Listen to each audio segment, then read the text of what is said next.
обсуждали закон о недрах, и именно что обсуждали. И это был как бы некоторый закон изменения был, какие изменения были, которые именно я сам лично поднимал, это социальный пакет.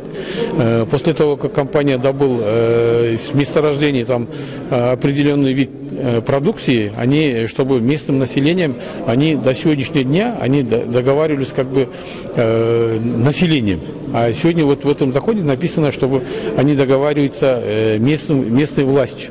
В одном месте как бы построено очень много социальных объектов и помогает местному населению, там, молодежи, а в другом месте как бы ничего нету. Поэтому хотели, чтобы обязательно писалось в этом законе, чтобы определенная сумма. Мы понимаем, конечно, этот, который купили, или то есть взяли лицензию компании, они как бы лицензионный сбор государству оплатили.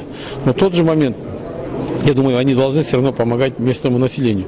У нас тем более так развито, чтобы если не договариваться местной властью и местным населением не будешь, они не дадут работать. Поэтому от этого мы никуда не денемся, поэтому это договариваться надо. И второй вопрос был по рекультивации.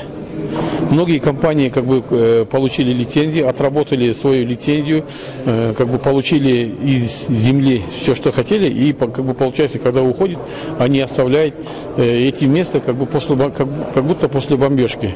И мое мнение, чтобы они обязательно должны хотя бы привести порядок, как было до этого, и сдать местные власти. Да, это должно быть в договоре указано. Или должен быть рекультивационный обязательный фонд.